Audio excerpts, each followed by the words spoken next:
warahmatullahi wabarakatuh. Al-Fatihah.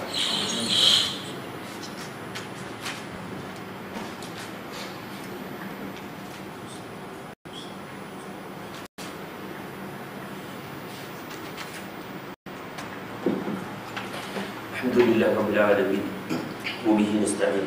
Salli wa sallim ala Sayyidina Amin Sayyidina Maulana Muhammad wa ala alihi wa ashabihi ajma'in. Amma ba'd. Faya ibadallah, ittaqullah usikum wa iyaya bittaqwallah faqad faza al-muttaqun. Qala Allah Ta'ala fi kitabil aziz ba'da a'udzu billahi minasyaitonir rajim. Wa dzakir fa inna dzikra tanfa'ul mu'minin. Shadaqallahul 'azim. Muslimin dan muslimat, mudah-mudahan kita semua dirahmati oleh Allah Subhanahu wa taala. Alhamdulillah, kita dapat sambung kembali kuliah zuhur kita. Kita membincangkan perkara umum yang perlu kita ketahui sedikit tentang Al-Quran sebelum kita masuk dalam pengajian tafsir. Dan dalam kuliah yang lepas kita telah bincangkan hikmah diturunkan Al-Quran secara beransur-ansur. Dah poin pertama agar lebih mudah dimengerti dan dilaksanakan. So ni poin yang kedua. Betul tak? Okay. Poin yang keduanya, kenapa Al-Quran ataupun apakah hikmah Al-Quran diturunkan secara beransur. Yang keduanya ialah di antara ayat-ayat itu ada nasikh dan ada yang mansukh sesuai dengan kemaslahatan. Ini tidak dapat dilaksanakan sekiranya Al-Quran diturunkan secara sekaligus. Ini kerana hikmahnya tuan-tuan, ada nasikh dan ada mansukh. Ada yang dibatalkan dan digantikan dengan yang lain. Baik, tuan-tuan dan puan-puan sekalian, nasikh mansukh ni ada ayat Al-Quran yang dibatalkan dan digantikan dengan ayat Al-Quran yang lain. Ayat Al-Quran dibatalkan dan digantikan dengan ayat yang lain. Contohnya Al-Quran dengan Al-Quran ni, nasakh Al-Quran dengan Al-Quran ni, ulama bincang antaranya ialah tentang iddah asalnya setahun bagi digantikan dengan 4 bulan 10 hari. Asalnya setahun dinasahkan dengan 4 bulan 10 hari. Kemudian ada nasakh Al-Quran dengan sunnah ataupun Al-Quran dengan hadis. Sebahagian ulama berpandangan bahawa tak ada nasakh yang jenis begini. Al-Quran digantikan dengan hadis sebab dalam maratib hujjah ni Al-Quran atas, hadis dia datang nombor 2. Mana mungkin dibatalkan Al-Quran dan digantikan dengan hadis. Namun sebahagian ulama yang bersetuju, sebenarnya jumhur ulama bersetuju bahawa boleh juga Al-Quran digantikan dengan hadis. Sebab berdasarkan satu ayat Allah Subhanahu wa taala, Allah berfirman, "A'udzubillahi minasyaitonir rajim, wa ma yantiqu 'anil hawa in huwa illa wahyun yuha." Dan Nabi Muhammad ini bukanlah berkata dengan hawa nafsunya, tetapi wahyu yang telah diberikan oleh Allah kepadanya. Maknanya bukan saja Al-Quran, bahkan hadis Nabi ini pun Nabi berkata itu adalah wahyu yang telah diberikan oleh Allah. Sebab tu jumhur menyatakan bersetuju dengan nasakh Al-Quran dengan hadis. Kemudian ada jenis nasakh hadis dengan Al-Quran. Ni antara nasakh hadis. Yang hadis tu ataupun contohnya asalnya Nabi menghadap ke Masjidul Aqsa. Salat asalnya menghadap ke Masjidul Aqsa. Jadi orang Yahudi ni seronok sebab Nabi ikut cara mereka menghadap ke Masjidul Aqsa. Tuan-tuan, selama 16 bulan, sebahagian ulama menyatakan 17 bulan, Nabi menghadap, pada asalnya salat menghadap ke Masjidul Aqsa. Nabi duduk dalam hati minta supaya Allah menggantikan, tukar ke Masjidil Haram. Hajat Nabi begitu, dan Allah memakbulkan. Selepas 16 bulan, 16 dan sebahagian ulama kata 17 bulan, lalu tuan-tuan, Allah telah menggantikan dengan menghadap Masjidul Haram, Masjidil Haram ke Kaabah. Baik. Ini nasakh hadis ataupun sunnah dengan Al-Quran. Kemudian nasakh sunnah dengan sunnah. Maksud nasakh sunnah dengan sunnah ni ataupun hadis dengan hadis ni, asalnya pada permulaan Islam Nabi larang untuk ziarah kubur. Nabi tak bagi ziarah kubur. Sebab pada permulaan Islam ni ada sebahagian budaya jahiliah ni dia masih berterusan. Antaranya bila ada kematian, perempuan ni dia meratap. Perempuan meratap. Kalau tuan-tuan tengok orang Arab ni dia meratap, dia cakar badan ni, dia cakar muka, dia meratap, menjerit-jerit, itu meratap. So pada peringkat permulaan Nabi tak bagi ziarah kubur sebab takut ratapan ini membawa sampai ke arah kubur.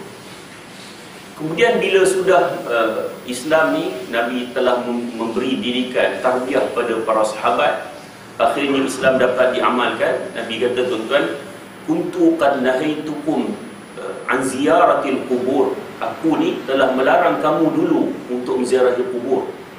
Kemudian Nabi kata, fazuruha, maka ziarahlah, fa innaha tudzakirukum lil maut, kerana kamu kata Nabi SAW, kerana ianya boleh mengingatkan kamu kepada kematian. Asalnya Nabi tak bagi ziarah kubur, namun hadis ini telah dimansukhkan, digantikan dengan Nabi suruh ziarah kubur. Nabi suruh ziarah kubur. Maka tuan-tuan puas dan sekalian, ini seruan Nabi. Ziarah kubur ni tuan-tuan boleh dapat pahala kalau buat ikut cara dia. Ziarah kubur ni bukan macam orang Melayu je yang buat ni. Ziarah kubur hanya hari raya. Ni tak kena tuan-tuan, ini tak kena. Dan wallahu alam, sekadar ilmu saya sedikit, tak jumpa nas Nabi suruh ziarah kubur hari raya ni. Namun adakah salah kita buat? Tak salah. Sebab hadis umum Nabi suruh ziarah kubur itu umum. Nak pergi ziarah hari raya tak salah, tapi jangan jadikan hanya hari raya je ziarah kubur. Ya. Ini masyarakat Melayu. Bahkan kalau dia tak pergi ziarah kubur hari raya ni rasa bersalah sangat. Padahal hari-hari lain boleh ziarah kubur, tak ada masalah. Kan? Apalah hal bapak engkau kat kubur sana. Tuan-tuan, tunggu raya pun nak ziarah. Ni bawa anak pergi ziarah, cari kubur. Ni bapak tak jumpa. Siap cakap kat anak, tahun lepas rasanya kubur bapak kat sini. Kubur tuan kau kat sini. Lah kubur bukan berubah. Tapi oleh kerana setahun sekali ni pergi ziarah, dia jadi macam tu. Dan Nabi suruh ziarah kubur ni supaya kita ingat kematian. Tuan-tuan, sebab tu kita kalau orang Malaysia ni, orang Melayu ni, kalau ziarah kubur, kalau ada kematian lah, masa imam baca talqin tu, hak pergi ziarah ni kadang kalau kat kampung duduk bawah pokok apa? Pokok janggus, ataupun bahasa standardnya pokok gajus kan. Kalau Kelantan pokok keterek kan, duduk bawah pokok tu, dia terbiar Tok Imam duk talqin, duk ajar orang mati. Tuan-tuan, sepatutnya nak ajar hak orang hidup ni kan? Dia yang sepatutnya lebih mengambil manfaat daripada talqin. Tapi tak, dia duk ingat ajar orang mati tu kan? Dia yang sepatutnya hidup mengambil manfaat daripada talqin tersebut, tapi malam duduk bawah pokok. Nabi suruh ziarah kubur ni supaya bila kita ziarah kubur, kita tengok hari ni orang lain mati, dan boleh jadi, bukan boleh jadi, sudah tentu hari lain kita pula mati. Bila, di mana tak tahu lagi. Boleh jadi tengah ziarah kubur tu Allah ambil nyawa. Biar tuan-tuan, ziarah kubur ni kita tengok orang, bila orang dimasukkan dalam liang lahat tu, kita tengok, ya Allah, bila masa aku pula, bila masa aku pula. Itu tujuan Nabi suruh ziarah kubur, kerana ziarah kubur ni boleh mengingatkan kita kepada kematian. Kalau orang yang lupa tentang akhirat, lupa tentang kematian, asyik dunia je manjang, tuan-tuan, ziarah kubur. Ziarah kubur, duduk kat kubur tu, tengok, perhati, tengok. Dulu aku pernah jumpa dia, dia bersembang dengan aku kan, hidup sekali dengan aku, tapi sekarang dia sudah berada dalam kubur. Dan giliran aku tak tahu bila. Dulu mungkin dia tak pernah merasakan bahawa dia akan tidak ada saat ini. Sama juga macam kita tuan-tuan, kita nanti bila kita telah meninggal dunia, ataupun sebelum kita meninggal dunia lagi pun, kita tak tahu bila saat kita. Sehinggalah kita diambil nyawa oleh Allah Subhanahu Wa Taala, barulah kita tahu bahawa kita telah dijemput oleh Allah. Yang ketika tu menyesal dah tak ada guna dah. Jadi Nabi suruh ziarah kubur ni supaya kita ingat kematian. Yang mana hak dunia je manjang, pergi ziarah kubur. Kalau nak cantik, pergi malam seorang-seorang. Duduk, renung. Tapi kita ni kalau pergi kubur, duk fikir hantu pula. Orang Melayu kan, bukan diingat kematian, dia fikir hantu. Baik, tuan-tuan dan puan dan sekalian. Kemudian yang ketiganya, turun suatu ayat sesuai dengan peristiwa yang akan terjadi dan lebih mengesankan supaya ia berpengaruh di dalam hati. Hikmah yang ketiga, Al-Quran diturunkan secara berperingkat-peringkat. Yang ketiganya, dia turun sesuai dengan peristiwa dan dia akan memberi kesan dalam hati. Contoh peristiwa apabila Abu Talib meninggal dunia. Abu Talib meninggal dunia, bapa saudara Nabi yang tidak menerima Islam ketika dia meninggal dunia. Bila Abu Talib meninggal dunia, maka Nabi dalam keadaan sedih. Nabi sedih di sisi Abu Talib. Dengan kesedihan Nabi ni tuan-tuan, lalu Allah telah turunkan firman. Allah kata, innaka la tahdi man ahbabta walakinna Allah yahdi man yasha. Sesungguhnya kamu wahai Muhammad, kamu tak mampu nak bagi hidayah kepada siapa yang kamu sayang. Allah lah yang memberi hidayah kepada siapa yang Allah nak. Tuan-tuan, maka memberi kesan dalam jiwa Nabi Muhammad. Sebab dia bersempena dengan peristiwa, Allah turunkan ayat, maka dia memberi kesan. Kalau Allah turunkan sekaligus, kemudian bila Nabi sedih, nak kena cari pula dalam Quran mana ayat yang sesuai, tuan-tuan. Ini tidak. Dia berperingkat-peringkat. Jadi peristiwa Allah turunkan, dia sangat memberi kesan. Dah sebut dah ayat ni, innaka la tahdi man ahbabta walakin Allah yahdi man yasha. Sempena sebut ayat ni, ceritalah sikit. Ayat ni sepatutnya memberi motivasi kepada orang yang nak ceburi dalam bidang dakwah ni. Nak ceburi bidang dakwah ni tak semestinya ustaz. Yang kita ada pelbagai medium untuk kita berdakwah. Facebook antara salah satu daripadanya. Yang Dr. Yusuf Al-Qaradawi telah menggalakkan, jadikan Facebook sebagai medium untuk kita sampaikan dakwah. Berapa ramai manusia yang telah berubah kan, dengan dakwah yang disampaikan dalam Facebook. Dan tak dinafikan juga berubah jadi tak baik pun ada juga. Namun tuan-tuan, kita ambil peluang ni untuk kita sampaikan dakwah di Facebook. Tuan-tuan berpuas dan sekalian, lalu orang yang nak sampai dakwah ni, dia jangan kecewa.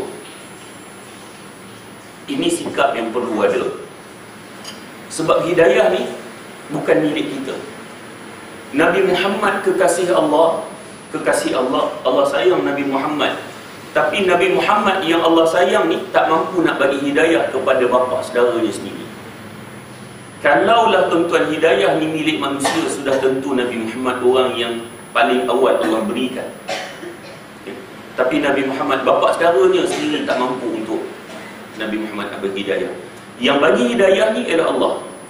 Jadi kita tuan-tuan, hak duduk di surau ni, organizer, jemput, penceramah, buat iklan, war-warkan, tiba-tiba orang tak ramai.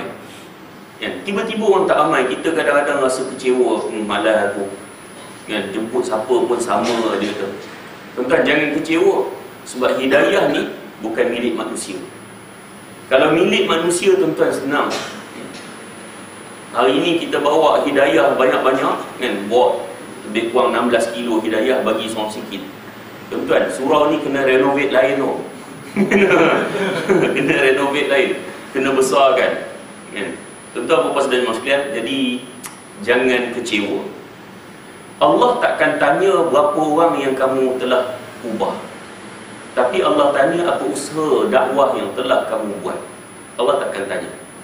Kalau berapa ramai orang yang telah berjaya kamu ubah itu menjadi ukuran satu kejayaan dakwah, maka antara orang yang paling gagal ialah Nabi Nuh AS. Allah anugerahkan 950 tahun untuk berdakwah, tapi hanya berapa orang yang ikut Nabi Nuh? Allah takkan tanya tuan-tuan berapa orang yang kita dah ubah. Sebab ubah ni bukan kita. Yang beri hidayah ni, mengubah manusia ni ialah Allah. Kita cuma menyampaikan. Orang tak nak ikut, kita sampaikan lagi. Tak nak ikut, kita sampaikan lagi.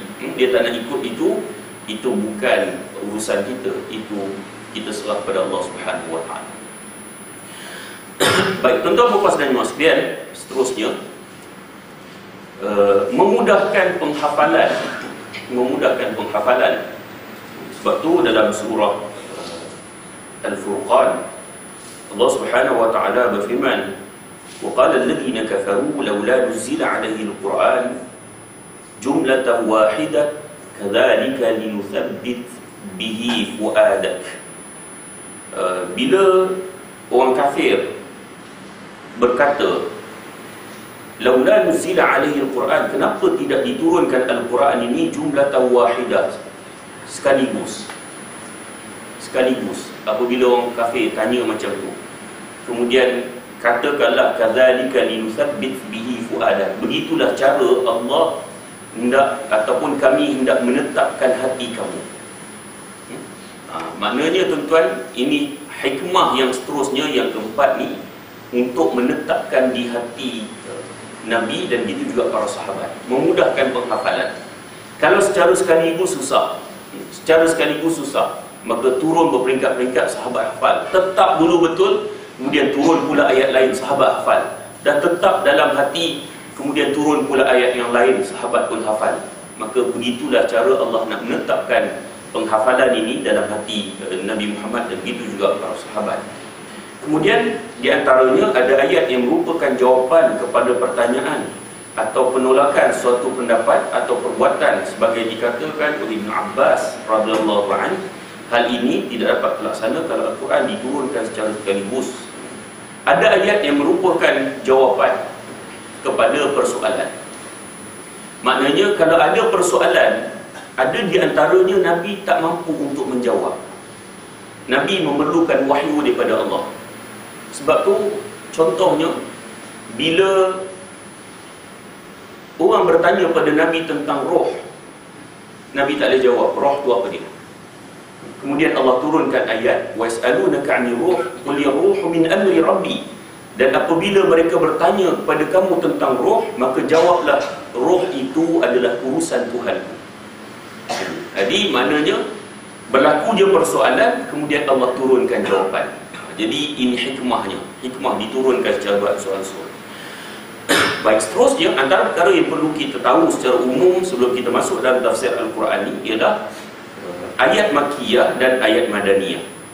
Ayat Makkiyah dan ayat Madaniyah. Apakah ayat Makkiyah dan apakah yang dinamakan ayat Madaniyah? Ayat Makkiyah ialah ayat yang diturunkan kepada Nabi Muhammad sebelum Nabi berhijrah ke Madinah. Itu namanya Makkiyah, disandarkan Makkah. Maknanya sebelum Nabi hijrah ke Madinah, itu ayat Makkiyah. Selepas Nabi berhijrah ke Madinah, itu dinamakan ayat Madaniyah. Boleh faham Okey, ini sebelum kita masuk tafsir ni secara umum. Kalau kemudian kita tengok beberapa perbezaan antara ayat Makkiyah dan ayat Madaniyah. Ayat Makkiyah pada umumnya pendek-pendek.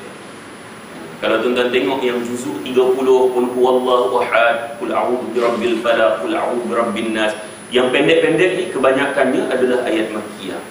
Ayat Madaniyah ni biasanya dia panjang-panjang. Ini antara kita nak kenal perbezaan antara Makkiyah dan Madaniyah. Kemudian dalam surah Madaniyah terdapat ya ayyuhalladzina amanu, wahai orang beriman. Ayat Makkiyah tuan-tuan dipanggil ataupun diseru dengan panggilan ya ayyuhan nas, wahai manusia. Di Mekah ni kebanyakannya Allah seru dengan ya ayyuhan nas, wahai manusia. Kalau ayat Madaniyah Allah seru dengan ya ayyuhalladzina amanu, wahai orang beriman. Sebab tu Dan disebut yang seterusnya, ayat Makkiyah umumnya dia cerita tentang syurga, tentang neraka, tentang pahala, tentang dosa, tentang iman. Ini di Makkah. Proses Allah mendidik manusia, orang Islam tuan-tuan khususnya. Cerita di Makkah ni cerita tentang akidah dulu. Tuan-tuan, 23 tahun Nabi dilantik menjadi Rasul pada umur 40 tahun. 40 tahun, 23 tahun tuan-tuan. 13 tahun di Makkah, 10 tahun saja di Madinah. 10 tahun saja di Madinah. 13 tahun ni proses Nabi didik akidah terlebih dahulu. Sebab tu tuan-tuan, 10 tahun di Madinah ni, 10 tahun di Madinah, seru ya ayyuhalladina amanu, wahai orang beriman. Cerita dah apa pun, sahabat semua sudah boleh terima sebab akidahnya sudah mantap. Kadang-kadang kesilapan kita tuan-tuan, kita tak didik akidah terlebih dahulu. Tak didik akidah terlebih dahulu. Anak-anak kita tuan-tuan didik akidah dulu, kan? Bukan yang fiqh dulu. Kadang kita ajar solat, kita ajar puasa, kan? Tuan-tuan, kita sebelum itu tak didik akidah dulu. Itu kesilapan kita. Akhirnya anak kita solat, puasa kerana siapa? Kerana kita. Kita paksa dia, kita suruh dia. Dia bukan buat kerana Allah. Sebab kita tidak didik akidah dia dulu. Tuan-tuan tengok sistem pendidikan yang telah dibuat oleh Rasulullah SAW. 13 tahun proses mendidik akidah. Allah turunkan ayat cerita syurga, cerita neraka, pahala, dosa, tentang beriman dengan Allah Subhanahu Wa Taala. Proses ini dulu. Bila akidah sudah mantap, datang hukum apa pun boleh terima. Ya. Kalau akidah tidak mantap tuan-tuan, datang hukum tak boleh terima, dia banyak songeh. Cerita undang-undang Islam dia nak songeh, banyak songeh macam-macam tuan-tuan. Sebab apa? Sebab akidah tidak kukuh. Akidah tidak kukuh. Baik. Kemudian ayat Madaniyah pula biasanya berhubungan dengan hukum adat, hukum duniawi, seperti hukum kemasyarakatan, hukum ketatanegaraan, politik, hukum perang, hukum internasional, hukum antara agama dan lain-lain lagi. Jadi dalam ayat Madaniyah ni banyak cerita tentang kemasyarakatan, internasional, hubungan sama manusia antara negara dalam ayat Madaniyah. Bab hukum. Jadi Al-Quran ni tuan-tuan dia lengkap. Islam itu lengkap. Islam itu lengkap. Kita tidak boleh menafikan mana-mana juzuk daripada Al-Quran itu sendiri ataupun menafikan juzuk daripada Islam. Sebab tu tuan-tuan, ayat Madaniyah ni bila Nabi dah berhijrah ke Madinah, maka ayat-ayat seperti ini Allah turunkan. Okey, seterusnya kita akan bincang tuan-tuan tentang nama-nama Al-Quran. Tentang nama Al-Quran. Al-Quran ni yang selalu kita dengar Al-Quran. Al-Quran sebenarnya ada beberapa nama. Antaranya nama Al-Quran ialah Al-Kitab. Al-Kitab. Contohnya dalam Alif Lam Mim kan? Alif Lam Mim surah Al-Baqarah tu. Dzalikal kitab la raiba fi hudan lil muttaqin. Allah kata inilah kitab Al-Quran. Kitab tu masuk Al-Quran, la raiba fi, tak boleh ada keraguan padanya. Hudan lil muttaqin, menjadi petunjuk kepada orang yang bertakwa. Maksudnya Al-Kitab ni adalah Al-Quran. Dan antara sifat Al-Kitab ni la raiba fi, tak boleh ada keraguan padanya. Sebab tu tuan-tuan, apa-apa saja juzuk dalam Al-Quran ini, sama ada ayat ataupun perkataan, kita tidak boleh ada keraguan. Allah kata la raiba fi, tak boleh ada keraguan. Kalau kita meragui, maka ia berkaitan dengan akidah kita. Dia akan sangkut dengan akidah. Bukan aku tak percaya, tapi kau fikirlah sendiri, dia main macam tu. Dia main macam tu. Tuan-tuan, sebab itu Al-Quran ni dia kena ada yakin. Sebab tu tuan-tuan, puas dan mak sekalian, akidah seperti yang saya sebut dalam kuliah yang lepas, akidah dia mesti tahap yakin. Dia tidak boleh zan. Tak boleh zan. Aku bukan tak percaya Allah 100%, bukan tak percaya, kan? Cuma aku tak percaya 0.001% je, tuan-tuan. 0.001, tuan-tuan. Ini boleh menyebabkan gugur akidah. Rukun iman ni bukan aku tolak semua. Satu je aku tak percaya, hak malaikat tu, hak lain semua aku terima. Tuan-tuan, gugur akidah. Begitu juga ayat Al-Quran. Al-Quran ni bukan aku tolak semualah. 3 huruf je aku tak boleh nak terima. Tuan-tuan, gugur akidah. Jadi Al-Quran ini tidak boleh ada keraguan. Kita kena terima. Baik, kemudian seterusnya Al-Furqan. Al-Furqan. Al-Furqan ni maknanya pembeza. Pembeza apa? Pembeza antara hak dan batil. Antara hak dan batil. Sebab tu tuan-tuan, yang diberi gelaran yang seumpama Al-Furqan ini ialah Sayyidina Umar Al-Faruq. Sayyidina Umar Al-Faruq. Al-Faruq ni orang yang membezakan antara hak dan batil. Orang yang berani bezakan hak dan batil. Sayyidina Umar. Sayyidina Umar tuan-tuan dalam peristiwa hijrah yang selalu kita dengar dah. Nabi suruh para sahabat ini berhijrah secara sembunyi-sembunyi. Bukan kerana Nabi ataupun dengan sahabat takut. Tak, ini strategi. Sebab ketika itu umat Islam masih lagi lemah. Jika semuanya ditangkap, maka siapa yang nak menyampaikan Islam ni? Maka itu strategi Nabi suruh sembunyi-sembunyi berhijrah ke Madinah. Sayyidina Umar di atas kapasiti, kekuatan yang ada padanya, keberanian yang ada padanya, dia bawa busur panah apa semua dengan senjata, tuan-tuan, dia pergi ke Kaabah. Dia cabar penduduk Makkah. Dia kata siapa yang nak ibu dan ayahnya kehilangan anak, siapa yang nak anak-anaknya menjadi anak yatim, isterinya menjadi janda, sila tahan Umar. Umar ingin berhijrah ke Madinah. Tuan, cabar tu. Kalau nak jadi samsing, dia macam Sayyidina Umar. Samsing dalam hal kebenaran. Bukan samsing hak mengarut-ngarut ni. Samsing sepak kepala lembu, mengarut-ngarut semua, tuan-tuan. Samsing kalau hak belah, hak orang lain je. Kalau kena hak belah dia, oh, tuan-tuan, berlindung di sebalik selimut. Hilang keperkasaan. Keperkasaan maksudnya kekuatan lah, kan? Baik, tuan-tuan, puan dan puan sekalian. Jadi dia jadi macam Sayyidina Umar, berani dalam mempertahankan kebenaran, berani membezakan antara hak dan batil. Sayyidina Umar, tuan-tuan, Sayyidina Umar ni ditakuti oleh kawan dan lawan. Ini Sayyidina Umar, ditakuti oleh kawan dan lawan. Sayyidina Umar, tuan-tuan, Iblis pun takut dengan Sayyidina Umar.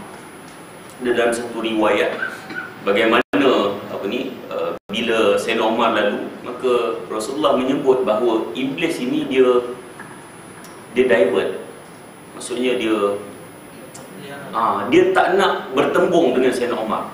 Pakat duk lari, tak nak bertembung dengan Sayyidina Umar. Kerana iman yang ada pada Sayyidina Umar. Bukan kerana garang Sayyidina Umar.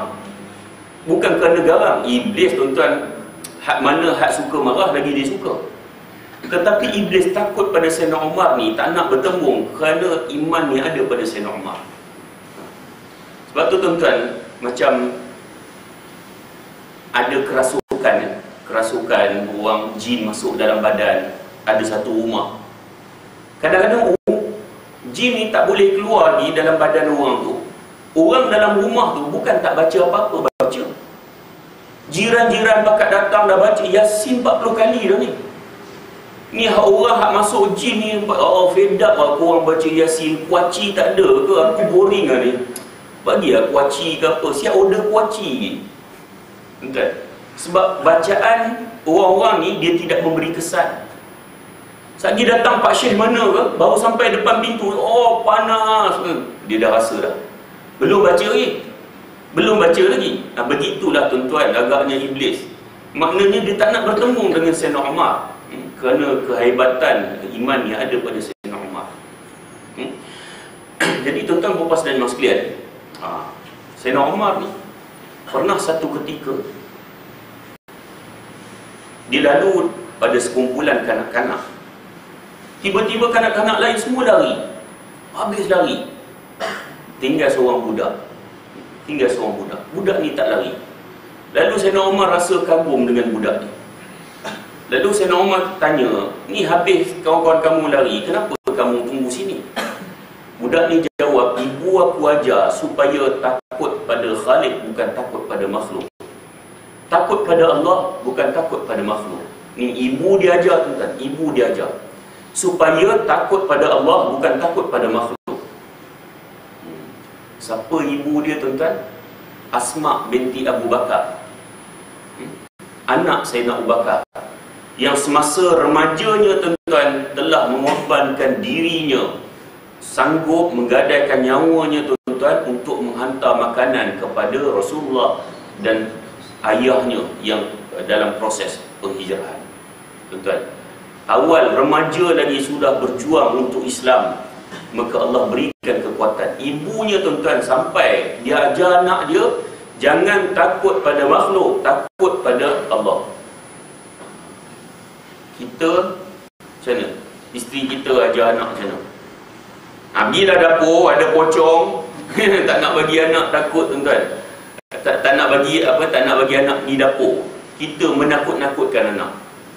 Sebab tu tuan-tuan, orang Melayu ni sampai ke tua tu nak penyakit takut hantu ni. Sampai ke tua penyakit takut hantu. Sebab kita dididik macam tu.